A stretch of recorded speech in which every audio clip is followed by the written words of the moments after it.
యాడికి ప్రజలకు నమస్కారం. మీ అందరికీ తెలుసు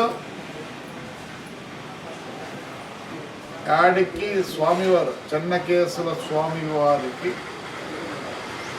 1200 ఎకరాలు ఉందని రికార్డెడ్గా ఉంది.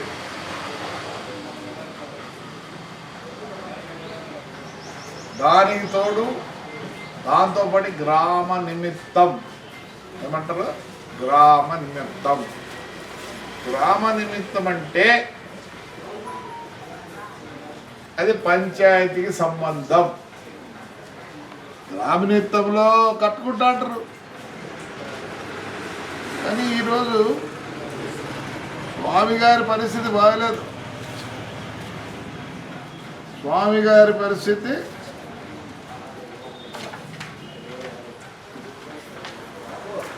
ఆయన ఒక పెద్ద శ్రీమంతుడు, రికార్డెడ్గా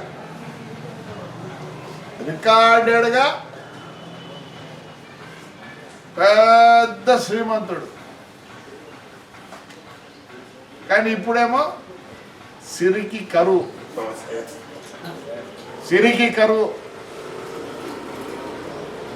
సిరి అంటే తెలుసా? డబ్బులు, ధనం, బంగారం. అంటే ఈ సొమ్ము ఇవన్నీ వాడుకున్నారే, వీళ్ళేమన్నా బాగుపడతారు అనుకుంటున్నారా? కష్టం వచ్చేవాడు బొట్టు పెట్టుకుంటావు, టెంకాయ కొడతావు, ఏం చెప్తావు? స్వామి చెన్నకేశవ స్వామి నాకు కష్టం వచ్చింది స్వామి, ఎట్లనా కానీ బయటికై నన్ను ఈ కష్టాల నుంచి అని ముక్కుంటారే. మరి ఆయన కష్టం వచ్చిందా? ఆయన కష్టం వచ్చింది. ఇప్పుడు ప్రతిసారి భిక్షాందేవి ఏమవసరం?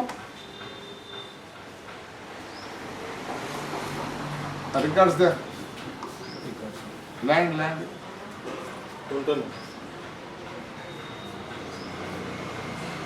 నిన్న రాసినట్టు ఉన్నాయి.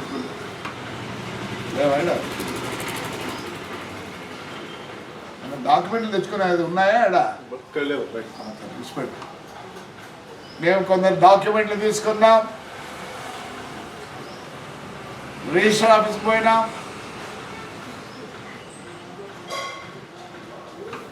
పద్దెనిమిది 1827లోనూ 23 డాక్యుమెంట్లు కూడా తెచ్చినాం కలెక్టర్ ఆఫీస్కి పోయి. మీ డాక్యుమెంట్లో సర్వే నంబర్ ఉందా? కరెంటు వాళ్ళు ఇచ్చినటువంటి ఆ నంబర్, హెచ్ఎస్ నంబర్ ఏంటో ఇస్తారు, దాని మీద రిజిస్టర్ అయినాయి. పంచాయతీలు డోర్ నంబర్ ఇచ్చిండే దాని మీద రిజిస్టర్ అయినాయి. పండగ తర్వాత వదిలే పరిస్థితి లేదు. కానీ నేను ప్రజల్లో పోవాలనుకుంటున్నా. ప్రజల్లోకి పోయే ముందర ఇది రాజకీయం కాదు, యాడికి దేవస్థానం గురించి నేను మాట్లాడుతున్నా. ప్రతి పార్టీ వాళ్ళు, కమ్యూనిస్ట్ కానీ, కాంగ్రెస్ కానీ, వైఎస్ఆర్ కానీ, తెలుగుదేశం కానీ, ఇంకా ఎవరైనా ఇండిపెండెంట్లు కూడా మీటింగ్ పెడతాను, దయచేసి రండి. మీరందరూ వచ్చి కూర్చుందాం, మాట్లాడుకుందాం ఎట్లా చేయాలని. అన్యాక్రాంతమైన భూమిని వదిలే పరిస్థితి లేదు.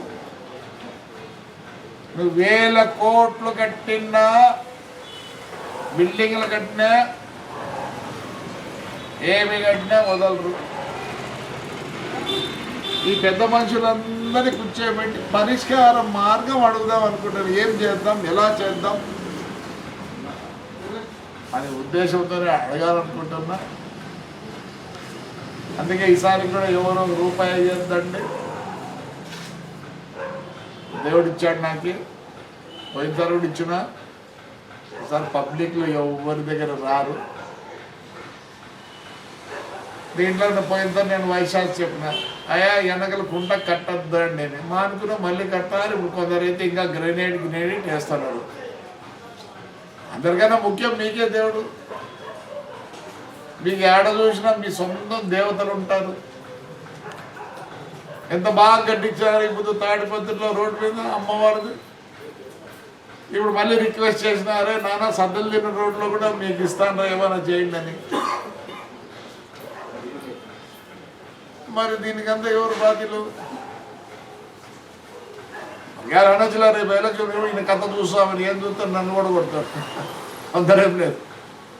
పోయినసారి యాడికి పంచాయతీ ఏమన్నా వైఎస్ఆర్ కదా నేను ఏమి చేయలేరు. ఏం ఓడగొట్టిన ఏం కాదులే. రాజకీయం మా బతుకుతారువా? ఏదో తాడిపత్రి జనం, తాడిపత్రి కాన్స్టిట్యూషన్లు ఎప్పుడు మా మీద నమ్మకంతో ఎంచుకున్నారు, ఇంతవరకు పెట్టినారు. మేము రుణపడి ఉన్నాం. తాడిపత్రి కాన్స్టిట్యూషన్లో రుణపడి ఉన్నాం. మేము ఊడిగం చేస్తాం. ప్రజలు మమ్మల్ని నమ్మినారు. రండి, ఏ గుడి బాగాలేదు. లక్ష్మీనారాయణ స్వామి గుడి కూడా 2 ఇవి కట్టించినాం. బ్రహ్మాండంగా జరిగింది. మన అశ్వత్థం. వెంకటేశ్వర స్వామిది బ్రహ్మాండం జరిగింది. శివుల ఆలయంలో బ్రహ్మాండంగా ఆలూడిది వచ్చింది బ్రహ్మోత్సవాలు. బ్రహ్మాండంగా చేసుకుంటారు. దాన్ని కూడా తినిపోయినారులే. ఇంకా తిని ఊరుకోవడం ఇప్పుడు కూడా మాది అంటారు కొందరు. ప్రజలు మనం తల్లి కొడతారు. నేను రిక్వెస్ట్ ఇంకా కావాలంటే రిక్వెస్ట్ కాదు, ఏదైనా 11 కార్లు అని కూడా నేను కార్లు పట్టుకోవడానికి రెడీగా ఉన్నా. కానీ వదలను. స్వామికి ఈ కాలు పట్టుకుని నాకేం కాదు. ఎందుకంటే మేము ఎట్లా కాళ్ళు స్వామి కాలు పట్టుకొని చేస్తాను. స్వామి కుదరం చేద్దాం. ఇది కూడా విచ్చలవాడిగా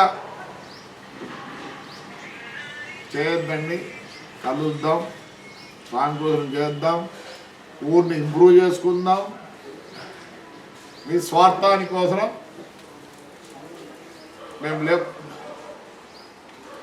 స్వామి యొక్క బాగో చూసే బాధ్యత యాడికిల్లో ఉన్న ప్రతి ప్రాణికి ఉంది. అయ్యా, ఎవరెవరు ఆక్రమించుకున్నారో దయచేసి మీకు మళ్ళీ నమస్కారాలు పెడతానా.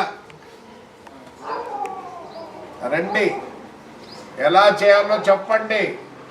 మేము మీ మాట కూడా ఇదేదానికి రెడీగా ఉన్నాం. అంతేగాని ఏదో మిమ్మల్ని బాధ పెట్టేదానికి కాదు. స్వామి బాధపడుతున్నాడు కాబట్టి. అదే కాదు, ఒక్కోడు రండి 4,000 చూపించినారు. ఈ పొద్దు 15 నెలలకు మా వాళ్ళు 84 లక్షలు చూపించినారు. దర్గా పోయి చూసి రాపోండి. మొత్తం క్లీన్ చేసి బ్రహ్మాండం చేసి ఆ బావి, ఇప్పుడు స్వామి కట్టించిన బావి